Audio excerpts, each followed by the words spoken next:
Okay, perfect. It's 11:30 a.m. PT on the dot, so I'm going to go ahead and get started. Hello, everyone, and welcome. Thank you so much for joining us today. We're really excited about the conversation ahead and happy to have you here. Just a few housekeeping items before we dive in. This session is approved for CTP credits. As a live attendee, you'll automatically receive your credit confirmation in a follow-up email tomorrow. We welcome and encourage your questions and input throughout the session. Please use the Q&A panel in your Zoom control bar to share thoughts or submit questions at any time. You go ahead and practice right now by typing in where you're calling in from. This webinar is being recorded. We'll be sharing the replay link with all registrants after the event. And now for an introduction to our lovely speakers today. Today's session is all about finding blank space, and we're honored to be joined today by Kammy Tsang, principal at Capital Bridge Advisory. Kammy's experience spans treasury leadership at some of the most influential names in tech, Uber, Ripple, Meta, Equinix, and she has recently been named 2024's Treasury Woman of the Year. Also, fun fact is that she's a professional springboard diver. She'll be joined later in the discussion by Savannah Riley, CFO at NWR, bringing a wealth of real-world finance leadership experience to the table. With that, let's go ahead and get started.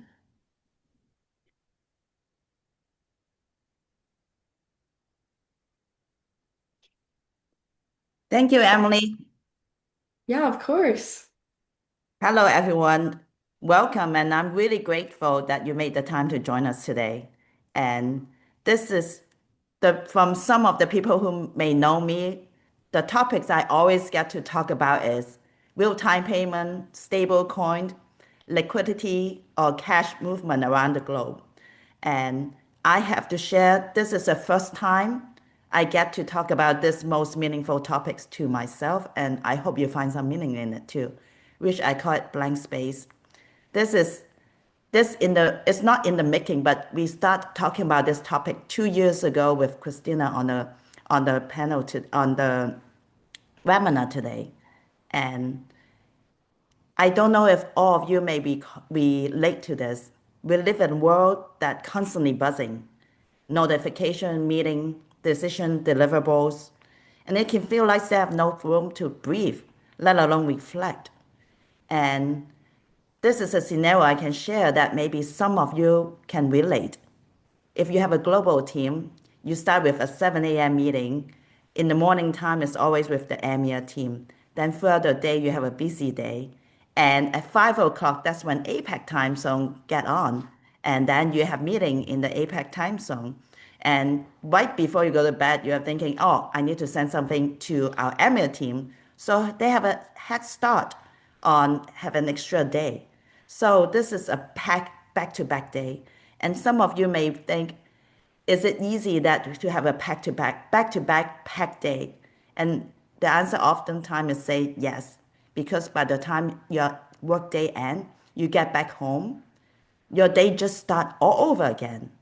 And so I am going to have Emily. I want to make this as interactive as possible, and feel free to ask questions on the Q&A. And I'm going to turn to Emily to start a poll if you relate a pack day. And Emily, would you start the poll? Yep, the poll's launched, and we also have the slide up as well.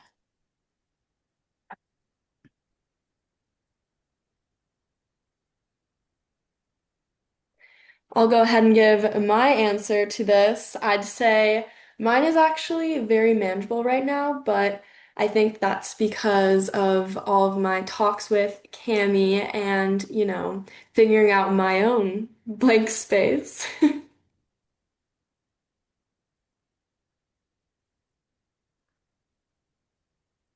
And I'll share that I'm probably still going to need some influence. So I would vote high, multiple deadlines in motion. Yeah, I think maybe I'm being a little more right. That's all good. And all those can be changed in a moment in a day, right? Maybe throughout the That's week, we true. have some days that we are very manageable, and while some day is overwhelming. So it's always at the moment, not always constant. I look forward to hearing the audience on how they wrote on this. And Emily, let me know when you have the poll result. Yeah, of course. So far, we have 50 out of 58 people answered at 87%. I'll wait a couple more seconds here. Make sure you guys put in your response, and then I'll share the results.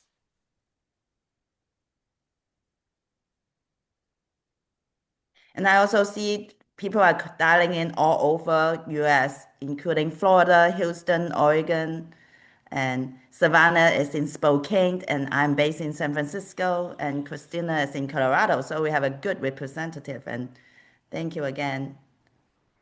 The only wish I have is to get to meet all of you in person at some point. All right, I'm gonna go ahead and share the results. Can you see that, Kammy? Yes, Okay, perfect. that's amazing that we have quite a lot of people in the middle of high, busy, and moderate.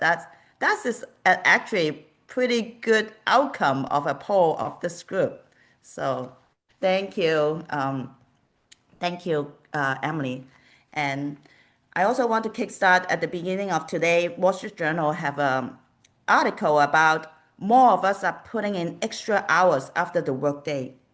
And so I think it may be similar that when we have the flexibility of work remotely, we also have the range that we get into after our works. So I think this is pretty consistent, especially in the tech world. And what I want to share is about this topic of blank space. What if the most powerful insight, decision, and even innovations is not coming from we are always pushing, pushing, pushing. Instead, it's when we are pausing. Blank space. Today, I'm going to talk about blank space, not in a Taylor Swift musical sense on blank space, but it does have drawn that inspirations. But in the deeper human sense that it's about finding and protecting moment of clarity, creativity, and restoration of our life. And I'm joined by Savannah, CFO of NWR, who will be walking through this journey with me. Together, we'll explore how even in the most demanding schedule, we can reclaim the space to think, feel, and reconnect with ourselves and what matters most. So this is a slide on 4 dimensions of blank space. And I have 4 area of dimensions, and the first one is deep reflections. Oftentimes we have tasks in front of us, but how often we take a deeper sense to the next step on the deep to have a deep reflection. I can give an example. Oftentimes there are projects that we are so excited about, or project or things that we are dragging on saying that I'm hesitating to move forward.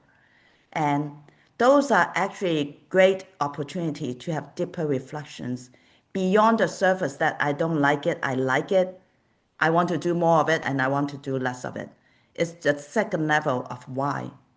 And that is something that I truly believe on in terms of a lot of treasury projects.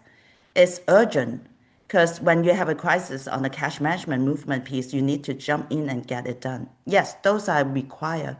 But in order to be able to move it to the next level, we have to prioritize what is the most important, even they are not urgent. Because I find that in treasury world, the biggest balance is between urgent and importance. Oftentimes we jump into the urgent things, but they may not be the most important things. And the important and urgent things is easy for to grab our attention. But the biggest challenge is finding the important things that is not urgent to make focus, to make movement and progress on it. One quote that I want to share is oftentimes responsiveness doesn't equate to consistent performance. We always have the urge to respond quickly. In fact, it's okay to pause and reflect before we take the actions. And the second piece on that 4 dimension of blank space that I'm wholeheartedly believe in is immersive hobbies. How many of you have something in your mind that you want to clear? and wasn't able to. I have that many, many times. That key topic is so important that I want to tell myself I don't want to think about it, at least for a moment. And the more I told myself that not to think about it, the more that is consistently coming back and coming back over and over again. And the way that I do that is having an immersive hobbies, something that it will require you so much attention that is actually take your mind away to get to that blank space. And I never share this publicly with anyone outside this group. And my hobbies is actually springboard diving. I did it when I was young and I didn't do it for a long time. And I went back to it even at the time that I was very busy raising family and continue to work for intense job. But that is my blank space. And I also want to highlight a little bit on not only have a hobbies, maybe try to set a little bit goal for the hobbies. Before the sessions, we talk about half marathon. And I did a half marathon maybe 10 years ago. The only reason I can finish a half marathon is because I signed up for it. I'm not a runner, and the reason I was able to finish a half marathon is a group of college roommates get together and say, hey, we should do a half marathon. Kammy, let's do this. I said, sure. And that was the Nike Women's Run, and where everyone hopeful to get lotto on. I was actually hesitating to say, if we didn't get the lotto, I'm okay with it. But at the end of the day, we were so lucky we get it, and then I finished. And Savannah, you did a half marathon too. Can you share a little bit about your journey on your half marathon, how that come into light? I can, yeah. It was my sisters actually. I have two sisters, and they were like, let's go do a half marathon together. Let's do the Disney race. There's a race in Florida at Disney, and I'm like, okay, sure. Why not? Let's try it. So, I regrettably tried it. Not regrettably. It was great, but same. The only reason I was able to even do it or finish it or show up that day is because I had, my sisters, my community around me, and supporting me and running next to me. And the whole time I was like, I'm selling my treadmill. I'm never running again. This is awful. But we finished and I still have my treadmill. So I guess it was okay in the end. Yeah, and Savannah is a lot braver and determined than me that she said she might sign up for another half marathon. And Maybe someday. and that's the piece about hobbies. It's about getting that shoes on. It's putting on that shoes, going outside to run, not about the goal of just half marathon, but like by signing up is a great way to do it. And Emily, can you share a little bit about your half marathon story? Oh my goodness. Well, basically, I'm getting roped into doing a half marathon now with all of my blank space talk with Cami, but I know a lot of friends who've been doing it lately, so I feel like I have to say it live now that I'm gonna do it and hold myself to it. But I think it'll be very rewarding in the end. So And for any of the audience, if you have a hobbies that you are immerse yourself in and really allow you to take your mind off of whatever you're thinking, feel free to put it on the Q&A. We'd love to hear some of your hobbies. And the other piece of hobbies is recently I was talking about blank space with a friend, and she actually told me my blank space is folding clothes and washing dishes. And that hobbies and not hobby, I would say it's far-reaching to call it a hobbies, but that blank space can be an activities that completely take you and fully absorb your energy to the stage that you completely lose track of time. And the another piece to tie into signing up for something, set up a goal is I know if when I practice for diving, I usually it's more like participating. However, when I am knowing that I'm competing internationally, that's when my intensity of putting in that hobbies is elevated at least 10 times. Some of the dive that I couldn't do usually can happen when as soon as I sign up for the international competition. And it's very gracious of Emily to put two of the most favorite picture. The bottom one is my favorite picture because this is a competition I did in February last year in Doha, Qatar. And why this is special to me, one, Qatar, I get to travel to a country I've never been. The second is this is a picture waiting for the award ceremony representing Team USA, while with Team Germany, Team Hungary, and Team Netherlands. And that is the piece that while hobbies, yes, it's an active meditation in my mind because you're actively going to do something that clear your mind, but also it's a community that I get to build. And as we were talking before the sessions here, we are even thinking of doing a running cup hosted with branded Treasury for running cup. And I said I will not be able to sign up for the half marathon, but we may be able to do a 5K. And the picture above is something, is a competition 2 years ago in Japan. Again, it's in a city called Fukuoka that it's a place that I normally wouldn't travel to. And so I would love to hear your hobbies on the chat. And if not, like I hope you can. I saw one person put piano. I think musical is another piece. And that's a great point that sometimes with a busy schedule, team sport may be a little bit harder to find that hobbies to center. But it's also give us a push to say that is the structured time that if you don't show up for your teammate, the team will not form. So I particularly pick an individual sport, but have a community to it that is allow me to be flexible. If I don't make it for that specific meet or training because of something work related come up, I won't impact my team member. So the third piece is on the 4 dimension of blank space is unstructured time. We have meeting back to back, and we need to allow room for spontaneity and rest. I will have to say sleep is so important. And I know none of you need me to share sleep is important, but also before you sleep, reframing all the happening to put it a positive sense to it. Because one of the research, so whatever we go bring it to bed, it may become our long-term memory. How can we reframe that long-term memory to have a positive light?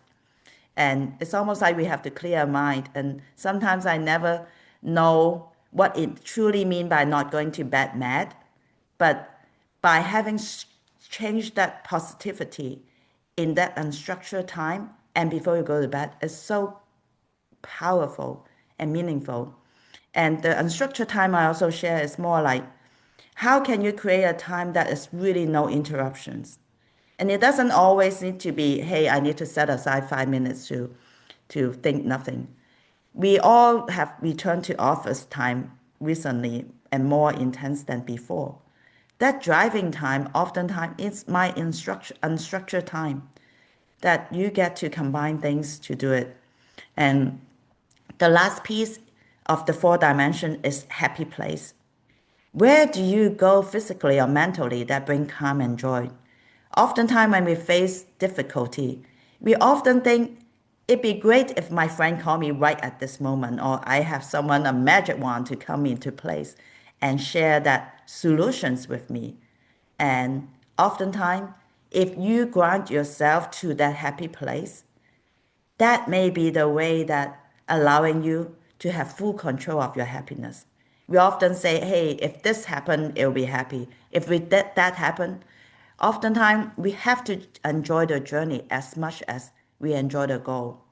I can share a pivotal moment in my career that I was closing an acquisition representing Treasury in Japan. And they have a list of preconditions of 83 lists of tasks that need to complete before we can draw on the bridge loan. At that time, I told myself, wow, when the acquisition closes, I will be able to celebrate. I will feel so good. Then it dawned on me that I should enjoy this journey more than just the goal, because the journey is a lot longer than the goal of the acquisition close. We get celebrate, congratulate each other.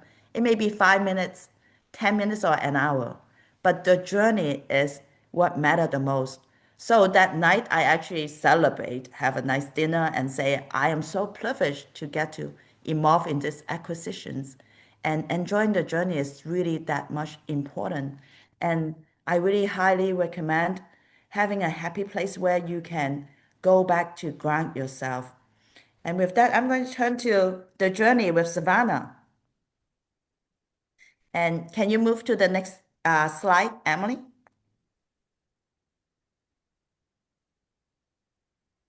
And Savannah, we were talking a while ago. So what are your blank space? And were you open to share perhaps your four dimension of the blank space?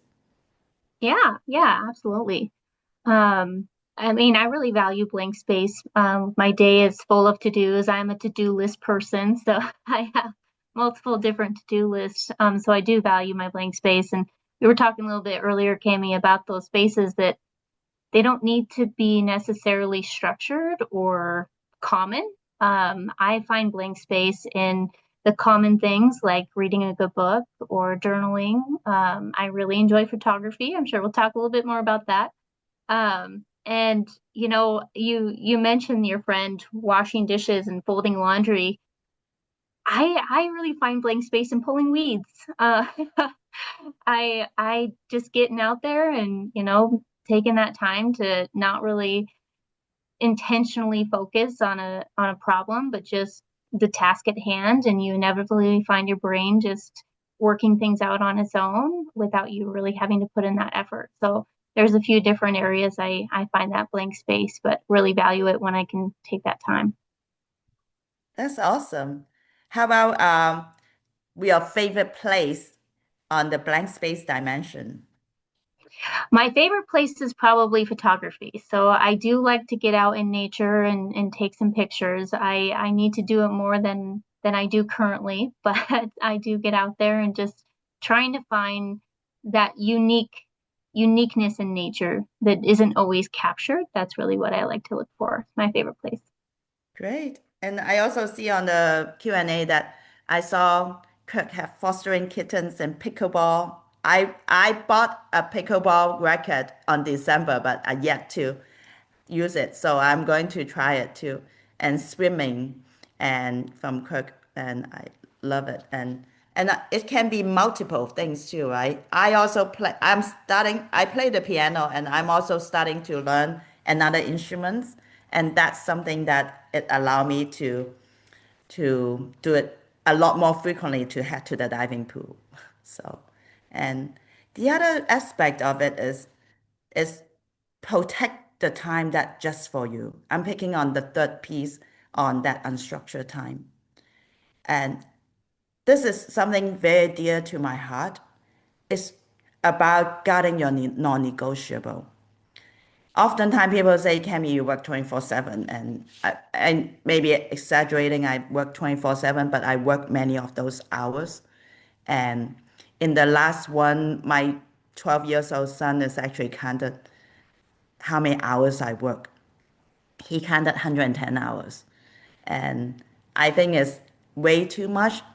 But in that piece, I said to myself, I really need to guard my non-negotiable. You all may have some non-negotiable that you set the boundaries. Even you may slip to cross that line. Try to guard that as much as possible. And for some of you who have children, when they are 0 to 5, they physically need you. And you need to attend to them because that is feeding time and all of that. It's almost like it's not a choice.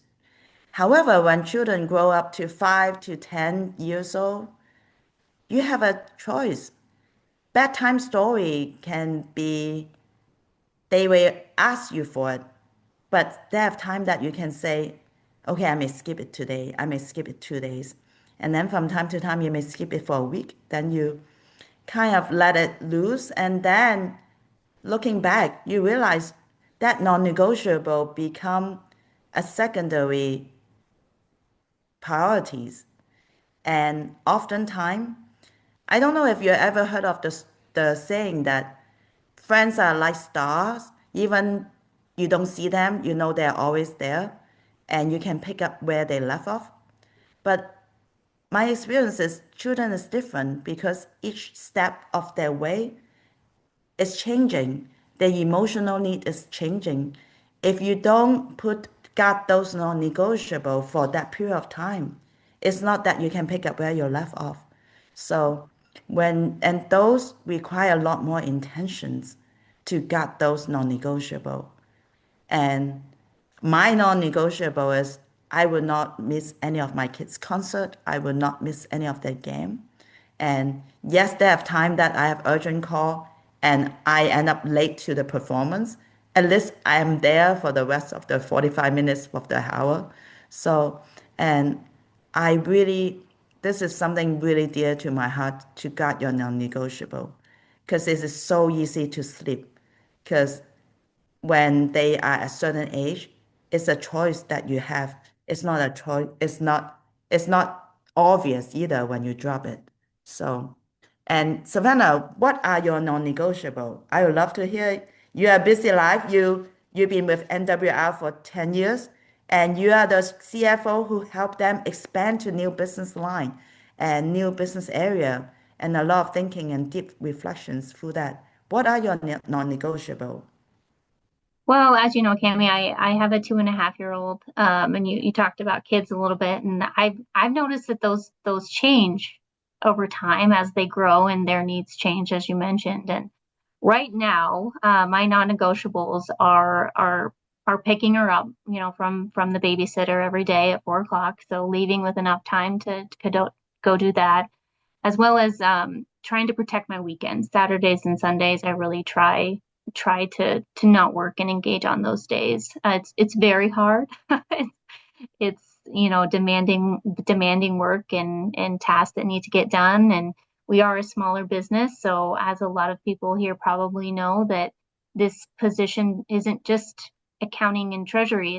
It's HR, it's operations, it's all those other things that come with it. And it can be really easy to slip into, oh, I'll just check emails for a little bit, or I'll just do this one thing. And then it turns into 3 hours you spent on a Saturday instead of, playing with your kids or taking your blank space time, and you're focusing on that work. So I do see it changing over time as she's getting older and she's needing different things or she's into new things.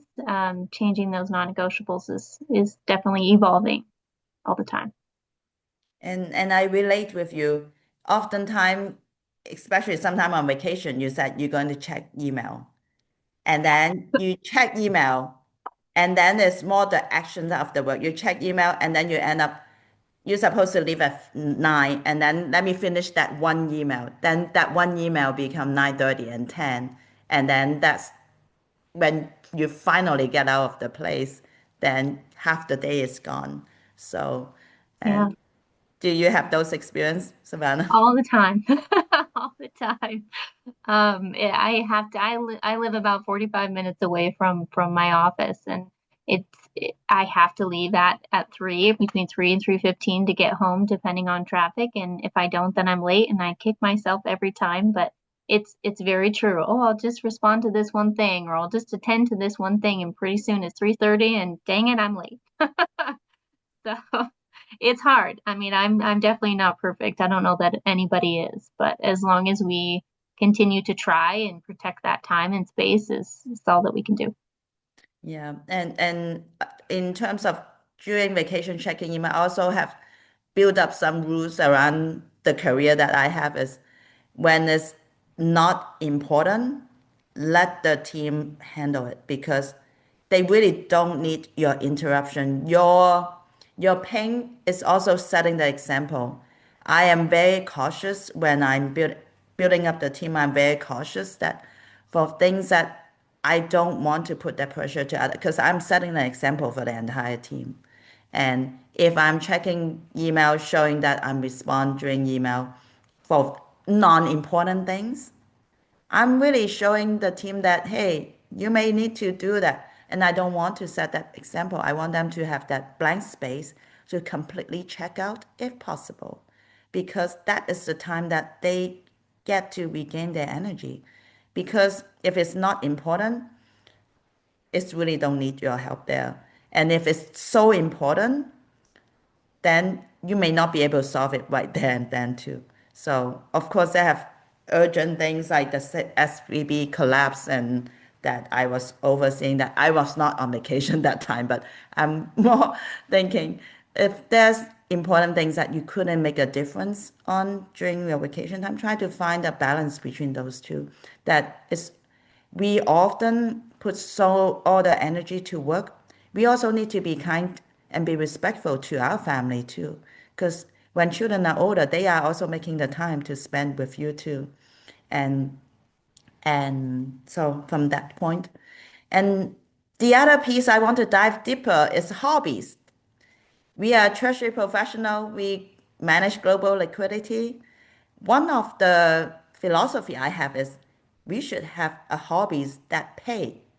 And as little as a seed, that is a good way to start a hobbies that grow into something bigger.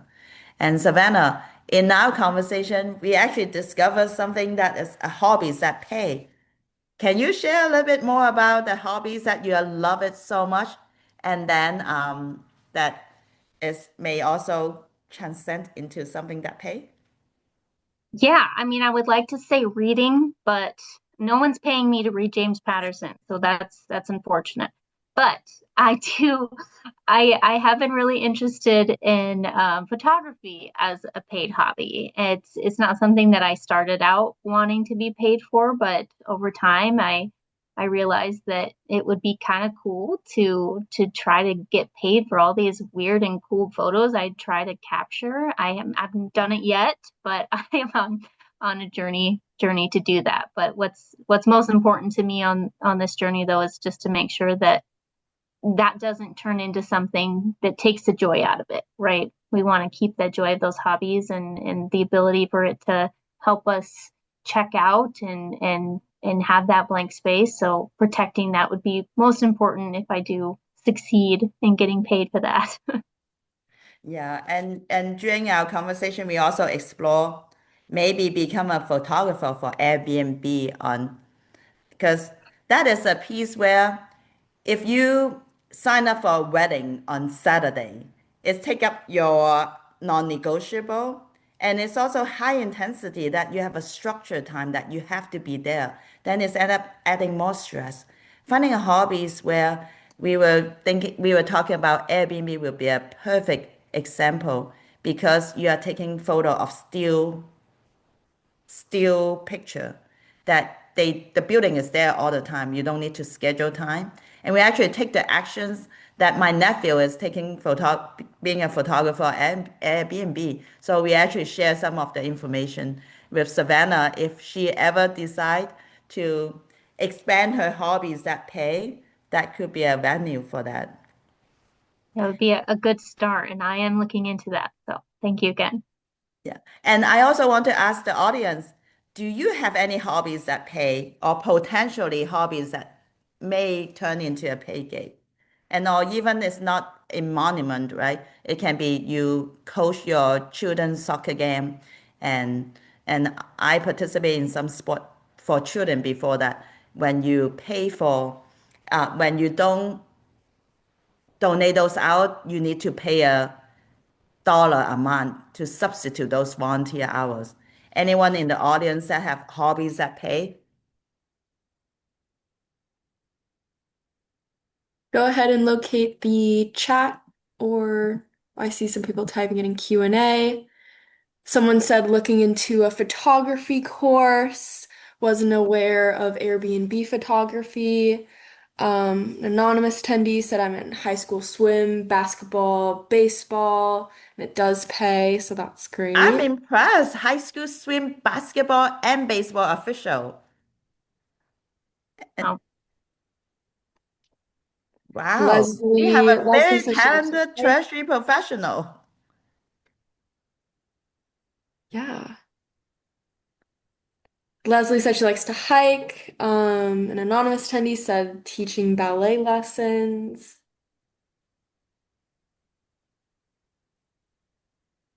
Great.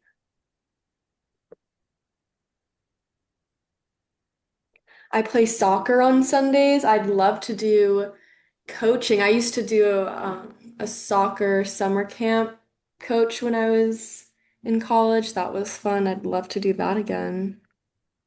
Oh. And Christina and Emily, can you share some of your hobbies that potentially could be paid or not paid right now that have the potentially grow to it? Yeah, Sure. definitely. Oh, yeah, go ahead, Emily. No, Christina, you go ahead. I said my soccer coaching one. Sure. Well, I've been in marketing for a long time, and so, with marketers, you kind of can't turn it off. And you start thinking about different things, and so I actually um to help out with some of my stress, I started making jewelry, and then I was like, well, now I'm going to make my whole website, and I'm going to make all of my social media and design everything for this little brand, and so that's been one of my fun hobbies to do. Oh, Yeah. Learn something new about Christina. yeah. And I love it. I also saw on the guest lecture sharing knowledge with other. I think academic is another piece that is really great to share knowledge and stay in touch with the community. Oftentimes, the one who are teaching thinking we are the sharing knowledge, but end up I get so much learning from that experience, especially in lecture. And oftentimes, some of the university have requirement that tenure professor is the one who teach has to be teaching the course, but oftentimes they want to have guest lecture on topic that is not really you can learn from books, just like treasury and cash management and liquidity management. If there's no course, because CFO they have executive CFO program, but treasury really don't have course, and oftentimes they may want guest speaker in your local university that want you to be part of it. And so I really like Suraj mentioned guest lecture, sharing knowledge with other, and then playing gym hockey on Wednesday, non-negotiable.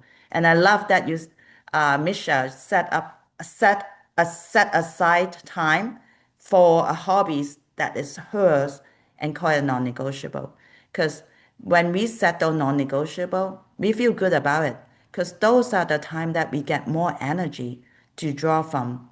So, and so my four piece is pause to gain clarity because we really have to have that deep reflection to have a secondary insight and reflection to understand why this make it so difficult or so exciting. Having that second thought of reflection by pausing is very important. And any hobbies that allow you to lose track of time, set your boundary on non-negotiable, and help yourself to ground it, return to your happy place. And this is where you have full control of arriving at where you are. And Savannah, when we talk about this for blank space, do you know when you get into that blank space or afterward? Yeah, usually I do feel it. If it successfully happens and have successfully reached that blank space, I do feel it in the moment, and it's more of like an aha moment or a feeling of just relief, or my brain exhales. I like that that term, but you can just kind of feel this sense of, oh, okay, well that's what I was looking for without really realizing what I was looking for. So it does take that time though to do that. I mean, I sometimes, depending on the problem I'm trying to solve, or how important it is or life changing it might be, it might take a little bit longer, a little bit more time in that blank space to reach that moment. But I often do feel when that happens. Yeah. Yeah, I agree with you 100%. Oftentimes, I want to clear my mind for things that I don't want to constantly in my mind to create that capacity and creativities. And that's when I would tell my family, I need to go diving. And oftentimes is when I go diving is when I completely not thinking about what I need to solve. And oftentimes those are the time that I was able to regain that priority to say, what is the most important things we're trying to solve right there and then. And I know we are at our 40 minutes mark that we have the meeting is scheduled for 45 minutes to 50 minutes. And I want to open the last few minutes for questions. Any questions from the audience or Emily or Christina? I will turn to you to read some of the questions. We Yeah, give a moment for questions. yeah, definitely. Just a reminder, go ahead and locate the Q&A in your console, and I'll be reading those out right now. Okay, first question we have is for Savannah. Savannah, from a CFO perspective, how have you seen creating space, whether mental or strategic, translated into sharper financial decision making or team performance? Yeah, yes, absolutely. Both. Like I had mentioned before, there's a lot of things on my to-do list and priorities that need to be done. And I do often find that when I actually do take that time on the weekends or in the evening to even just do 15 minutes of yoga, that does help me be more productive the next day and really execute the things that I need to. One thing that I read on Instagram the other day was somebody posted something about how people won't remember how busy you are or how many things are on your to-do list, but what they will remember is how you make them feel. And that just really stuck with me because that is one thing that I find in leadership is taking that time to really listen and hear people and show them that you care. And the crazier I feel in my day, the I think the less I do that. So taking that blank space does help in the leadership side of things, I believe, to take that extra time to make people feel good. And Yeah, I absolutely. and I have to add to what Savannah said is our days is packed. And one of the piece I always feel is the days is long, but the year is short. And in the blink of eyes, things pass already and year after year. And here we are 10 years later, Savannah at MWR from a seed company to such a bigger company portfolio. And but the days are long. So how we set that priorities and doing the most important things because in the tech world, doing the important thing is where we see progress. Just by maintaining everything is good and normal is not enough for our world. And Julia, Emily, I see a question from Julia. Do you want to repeat it for the audience? Yeah, definitely. Julia asked, given our age of digitalization and AI, what hobbies do you think are most beneficial for children? Savannah, do you want to go first? And then I have my thought. Yeah, you follow up with good ones. I just have one child, a 2.5-year-old, as I mentioned. This is something I wouldn't say scared of because I think that there's benefit in that AI and learning those things, and they're all just like attached to your phone. But I think just getting them outside as much as possible. I do plan to get her into music. I think that's really important.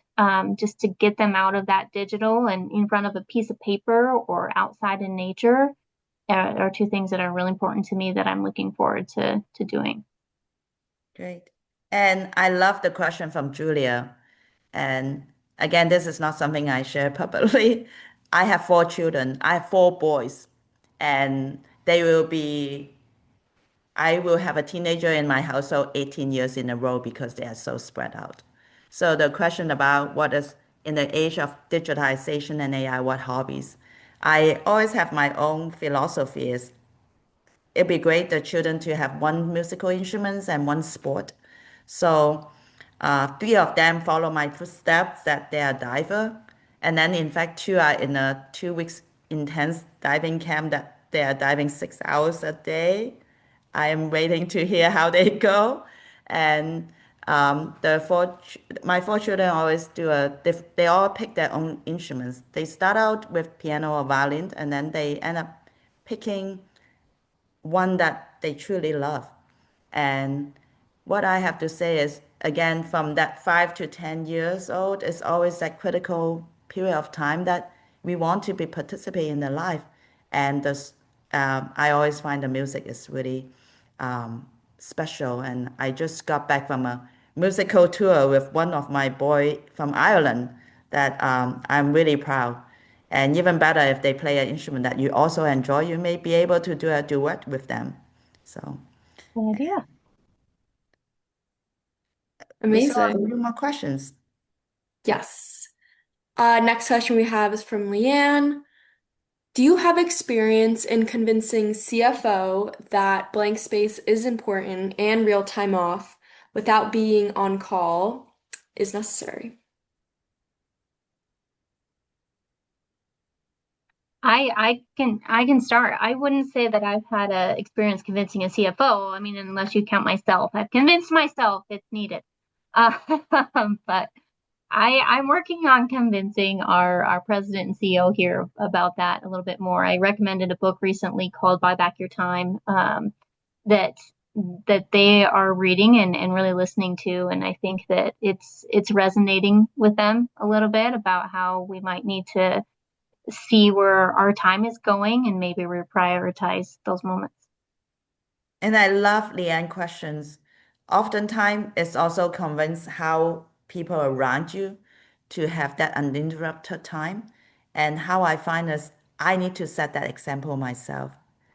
I need to respect my team, not to interrupt them when they are on vacation, that they can truly recharge. Because I believe in that time of recharging is important.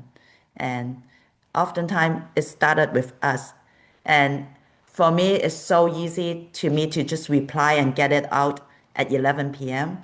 And my strategy is I always make it a schedule sent in the morning because I don't want them, because oftentimes if it's not urgent and it's really, I'm not expecting a response immediately, I don't want them to see a message from the leadership that I'm sending an 11 a.m. PM call email. So schedule send is my hidden secret. Even when I want to finish that to-do list on that day to make it the next day. And setting your own example is the critical piece in my view. And any other questions? And I know this is the first time I speak on this topic, blank space, because real-time payment, stablecoin, liquidity is what my strong suit. And but again, I really appreciate all of you joining us today because this is a topic that is dear to us, and I know how meaningful it is. Just like when and the airline always say you need to put your oxygen mask on yourself before you put it on others. And you really have to focus on yourself because we are very driven, we are determined. I know we can get it done, but you need to got some non-negotiable and focusing on your sleep and your health and your hobbies and find your happy pace to grind yourself. And if there's any feedback, I would love to hear from all of you. And please feel free to share on some of the contact. And I turn the floor back to Christina and Emily. Perfect. Thank you so much, Kammy. Let me move to the next slide. I just saw a question. Does this qualify for CTP credits? Yes, it does. You'll be receiving that in the follow-up email tomorrow. Thank you again, everyone, for spending part of your day with us. We really appreciate your time and engagement.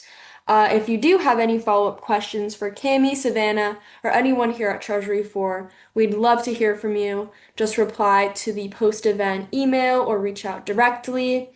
Speaking of that email, you'll receive it tomorrow, as I just said, and it will include your CTP credit confirmation and a link to the session recording. And before we go, just a quick heads up for our next session, AI and cash forecasting. That is coming up on July 16th, and we'd love to see you there. Until then, thank you so much, and thank you, Kammy and Savannah, for spending your day with us today and sharing all of that great insight and blank space. I'm definitely very inspired by it. So, yeah. And if you would like to meet with Treasury 4, go ahead and scan that QR code on the slides. And I want to do a shout out for Christina, Emily, and Treasury for to host this event, and with such a special guest to get to know Savannah more and share how her journey on blank space. So thank you so much for everyone joining, and hope to meet you all in the future in person. If you're in one of the AFP or other event, please reach out. Yes, thank you. Thank you, Kammy and Thank you. Emily and Christine of Treasury for. It's been great.